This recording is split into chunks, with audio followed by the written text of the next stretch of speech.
Hello everyone! Ayan, happy Friday po sa ating lahat. So, napakabilis ng araw at weekend na po guys. Kaya naman, for today's video, ay samahan niyo po ako magluto nitong ating napakasarap na meriendahan at pwede ring panghandaan. So, itong ating lulutuin guys, walang iba kundi itong ating bihon gisado. So, tara na guys at samahan niyo po ako magluto and enjoy watching po.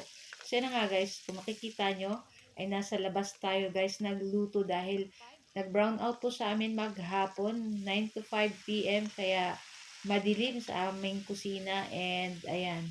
At nagutom kami at ito yung naisipan naming lutuin, itong ating bihon gisado dahil medyo matagal na rin yung last time kaming nakakain itong bihon. And para sa mga may birthday dyan, ayan, happy birthday. Ayan, ito ang bihon para sa inyo. So, yun na nga guys. So, nagisa lang tayo. Nagsangkot siya tayo ng pork. Nagisa tayo ng bawang at sibuyas. Dahil naglagay tayo ng gulay. At pagkaluto ng ating gulay, half cook lang, iset aside po natin, ahunin natin. At maglagay na tayo ng isang pitsil na tubig. Ayan. Tapos, ayan, maglagay na po tayo ng 1 pork cube.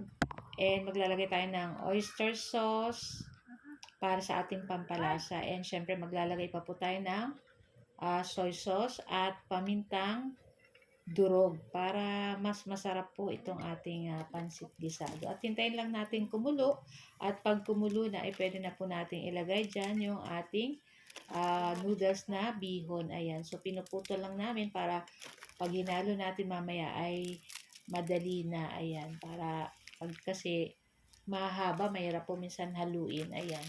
So hintayin lang po nating maluto at mawala yung tubig nitong ating sabaw nitong ating para sa bihon. Ayan. So, halu-haluin na po natin iyan.